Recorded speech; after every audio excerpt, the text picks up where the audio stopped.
Assalamualaikum warahmatullahi wabarakatuh. Di sini saya Nadia Fitrianingsih dan rekan saya Royhana akan memaparkan tentang metode pemahaman Al-Quran dan hadis mafhum. Kaidah lugawiyah. Apa itu kaidah lugawiyah? Kaidah lugawiyah adalah aturan-aturan mendasar yang menjadi standar untuk dipakai dalam pemahaman ayat-ayat Al-Quran yang ditinjau dari sudut kebahasaan. Mafhum secara bahasa berarti faham atau dapat difahami. Secara istilahi, mafhum adalah makna yang ditunjuk oleh lafadz yang tidak berdasarkan pada bunyi bacaan. Mafhum sendiri dibagi menjadi dua, yaitu mafhum muwafaqah dan mafhum mukhalafah. Mafhum muwafaqah sendiri itu adalah makna yang hukumnya sesuai dengan mantuk, atau juga berarti makna yang tidak terucap sejalan dengan makna yang terucap. Ketersesuaian arti mafhum muwafaqah terhadap mantuk ada kalanya dalam tataran yang sama dan terkadang melebihi kualitas mutu. Ketersesuaian arti mafhum muwafaqah terhadap mantuk ada kalanya dalam tataran yang sama dan terkadang melebihi kualitas mantuk. Oleh karena itu, ulama usul fiqh membagi mantuk mafhum muwafaqah menjadi dua bagian. Yang pertama, fahwal kitab, yaitu apabila makna yang difahami itu lebih harus diambil hukumnya daripada mantuk. Misalnya, keharaman mencaci maki dan memukul kedua orang tua. Yang terdapat dalam Quran surah Al-Isra 23, yang artinya, maka sekali-kali janganlah kamu mengatakan kepada keduanya perkataan ah. Nah, mantuk ayat ini adalah larangan atau keharaman mengatakan hus atau ah terhadap kedua orang tua. Makna yang sejalan bahkan lebih berat dari larangan tersebut adalah menyakiti hati, mencaci maki, apalagi memukul orang tua. Makna ini disebut mafhum muwafaqah dari ayat tersebut dalam kategori fahwal kitab. Lalu yang kedua ada lahnul kitab, yaitu apabila hukum mafhum sama nilainya dengan hukum mantuk. Misalnya dalam firman Allah, yaitu dalam Quran surah An-Nisa ayat 10 yang artinya, sesungguhnya orang-orang yang memakan harta anak yatim secara zolim, sebenarnya mereka itu menelan api sepenuh perutnya. Ayat ini menunjukkan pula keharaman membakar harta anak yatim atau merusaknya. Dalalah demikian disebut dengan lahnul kitab karena ia sama nilainya dengan memakan harta tersebut sampai habis atau tidak tersisa. Lalu firman Allah Subhanahu wa ta'ala yang bunyinya, ya ayyuhalladzina amanu idza nudiya lis-sholati min yaumil jumu'ati fas'au ila dzikrallahi wa daru al-bai' dzalikum khair lakum in kuntum ta'lamun. Hai orang-orang beriman, apabila seru untuk menunaikan sholat Jumat, maka bersegeralah kamu kepada mengingat Allah dan tinggalkan jual beli. Yang demikian itu lebih baik bagimu jika kamu mengetahui. Nah, secara mutabaqah, mantuk ayat ini menegaskan bahwa larangan melakukan jual beli pada saat azan Jumat dikumandangkan. Dari ayat ini, dalam pemaknaan mafhum muwafaqah juga difahami larangan segala jenis muamalah dan aktivitas duniawi, misalnya kirot, ijarah, dan sebagainya, karena hal tersebut sama-sama berpotensi melalaikan dari kewajiban sholat Jumat. Contoh lainnya, misalkan ketika seorang laki mengerjakan tugas yang diberikan oleh gurunya, dia itu mendengarkan azan, namun tetap lanjut mengerjakan tugas dikarenakan alasannya dikejar deadline. Nah, hal seperti ini dilarang. Karena apa? Karena berpotensi melalaikan kewajiban sholat Jumat, di mana sholat Jumat ini wajib hukumnya bagi seorang lelaki. Selanjutnya ada mafhum mukallafah. Mafhum mukallafah adalah menetapkan kebalikan dari hukum yang disebut mantuk, karena tidak adanya suatu batasan atau qaid yang membatasi berlakunya hukum menurut nasnya. Selanjutnya yaitu pembagian mafhum muhalafah. Mafhum muhalafah di sini dibagi menjadi 6. Yang pertama yaitu mafhum al-laqab. Laqab di sini maksudnya adalah nama atau sebutan tertentu yang berhubungan dengan suatu hukum. Jadi mafhum al-laqab ini adalah penunjukan suatu lafaz di mana bermaksud untuk menunjukkan berlakunya suatu hukum untuk nama atau sebutan tertentu dan tidak berlakunya hukum tersebut kepada nama atau sebutan yang lain. Bisa kita lihat contohnya pada slide, yang artinya memperlambat pembayaran hutang bagi orang yang telah mampu membayarnya adalah suatu perbuatan zalim yang halal atau boleh dikenakan sanksi atau hukuman. Ini adalah hadis Nabi Muhammad SAW. Yang menjadi laqabnya adalah orang yang telah mampu membayarnya. Mantuknya sudah jelas bahwa ketika orang yang mampu membayar itu menunda untuk membayarkan hutangnya, maka akan dikenai sanksi atau hukuman. Sedangkan mafhum muhalafahnya adalah kebalikannya, yaitu orang yang tidak mampu membayar hutang. Jadi tidak diberlakukan sanksi kepadanya. Selanjutnya yang kedua yaitu mafhum al-wasfi.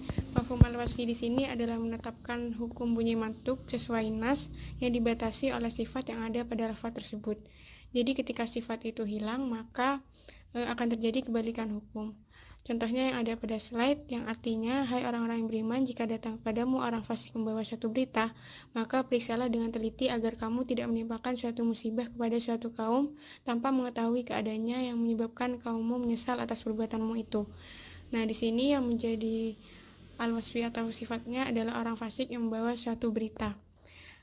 Di sini mantuknya sudah jelas, yaitu ketika orang fasik membawa suatu berita, maka kita itu dikenai atau diberlakukan suatu hukum. Kita harus memeriksa dulu dengan teliti berita yang mereka bawa agar tidak terjadi musibah karena ketidakaktualan berita tersebut yang dibawa. Nah, yang menjadi mafhum muhalafahnya adalah kebalikannya, yaitu orang fasik yang tidak membawa suatu berita. Jadi kita tidak perlu untuk melakukan penelitian atau pemeriksaan kepada berita. Yang ketiga yaitu mafhum syarat. Mafhum syarat adalah penetapan kebalikan dari suatu hukum bergantung pada suatu syarat atau bersamaan dengan suatu syarat tersebut ketika syaratnya tidak terwujud.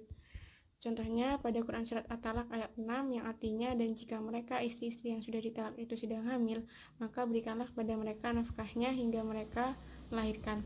Jadi mantuknya di sini jelas, ketika sang suami itu mentalak istrinya dalam keadaan hamil, maka sang suami ini harus menafkahi istrinya sampai istrinya itu melahirkan anaknya.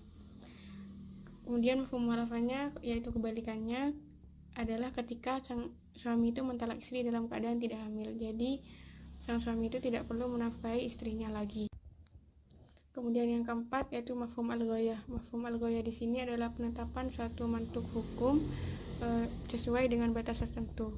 Sementara yang di luar batas tertentu tersebut adalah mafhum muhalafahnya.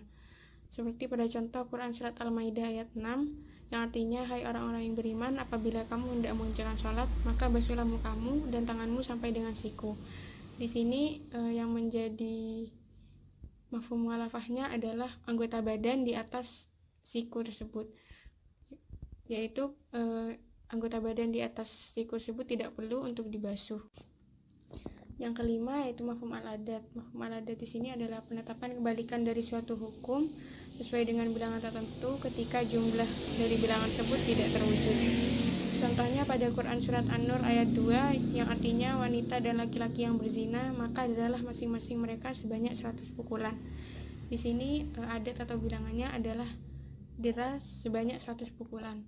Ketika deranya itu tidak sampai 100 pukulan, kurang dari satu saja, maka hukumnya itu dera tersebut tidak sah.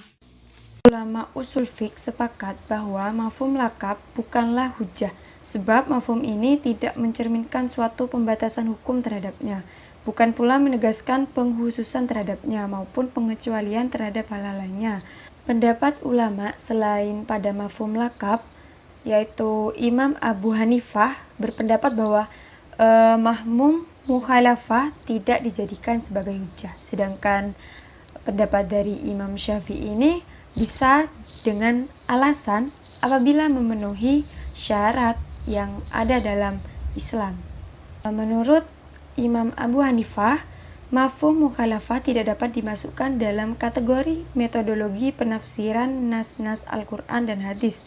Bahkan lebih dari itu, mereka tidak menggunakan mafhum mukhalafah sebagai metodologi dalam memahami syara'. Mengapa? Seperti dalam Quran surah At-Taubah ayat 36 yang artinya, sesungguhnya bilangan bulan pada sisi Allah adalah 12 bulan. Dalam ketetapan Allah di waktu Dia menciptakan langit dan bumi, di antaranya 4 bulan haram.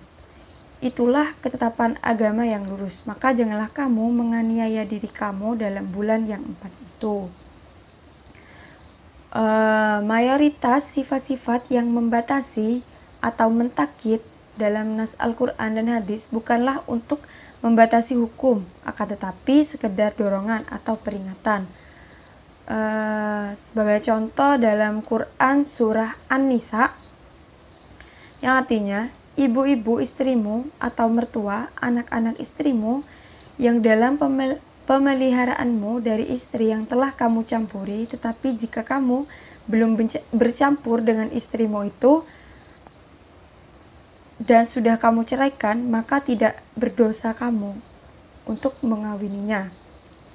Nah, ayat di atas menjelaskan adanya 2 sifat, yaitu anak tiri tersebut ada dalam pemeliharaan sang suami dan ibu anak tiri tersebut telah dicampuri oleh suami. Nah, ayat di atas dapat dipahami bahwa apabila sifat qaid tersebut tidak ada, maka menurut mafhum mukhalafah Ahmad At-Tabi, maka menurut mafhum mukhalafah suami tersebut halal menikahi anak tirinya. Namun ternyata Al-Quran tidak memberikan kesempatan kepada kita untuk menggunakan mafhum mukhalafah, bahkan untuk menjelaskan halalnya seorang suami menikah dengan anak tirinya. Selanjutnya, mazhab Syafi'i boleh bersyarat. Yang A, mafhum mukhalafah itu tidak bertentangan dengan mantuk dan mafhum muwafaqah. B, hukum yang tersebut dalam nas tidaklah ditujukan sekedar merangsang keinginan seseorang untuk berbuat sesuatu. Lalu yang C, hukum yang terdapat dalam nas tidak merupakan jawaban atas pertanyaan yang menyangkut hukum khusus yang berlaku waktu itu. Syarat yang selanjutnya yaitu dalil mantuknya disebutkan secara terpisah. Ketika dalil mantuknya itu tidak disebutkan secara terpisah atau berada pada rangkaian yang lain, dalil yang lain, maka tidak dapat diambil mafhum mukhalafahnya. Kemudian yang kelima yaitu mantuk bukanlah dalam bentuk-bentuk hal yang biasa. Yang D ini adalah syarat yang sudah tadi saya bacakan. Dalil mantuknya disebutkan secara terpisah. Di sini bisa dilihat artinya janganlah kamu campuri mereka itu, baru ada rangkaian baru yaitu sedang kamu beriktikaf dalam masjid. Maksudnya adalah ketika dalam keadaan beriktikaf itu tidak boleh menggauli istri. Lebih dari itu, meskipun di luar masjid pun dijelaskan bahwa juga tidak boleh menggauli istri ketika dalam keadaan berpuasa. Kemudian yang terakhir ini adalah contoh syarat dari syarat yang terakhir tadi. Mantuk bukanlah dalam bentuk hal-hal yang biasa berlaku. Contohnya terdapat pada Quran surat An-Nisa ayat 23 ini, yang artinya dan diharamkan atas semua anak-anak istrimu yang dalam pemeliharaanmu dan istri yang telah kamu campuri. Di sini maksudnya seorang bapak itu diharamkan untuk menggauli anak tirinya ketika sudah menggauli istrinya. Akan tapi mafhum mukhalafahnya adalah ketika sang suami ini belum menggauli istrinya, maka sang suami ini boleh untuk sang suami atau bapaknya ini boleh untuk menggauli anak tirinya. Hal ini merupakan hal-hal yang biasanya itu tidak lazim untuk terjadi.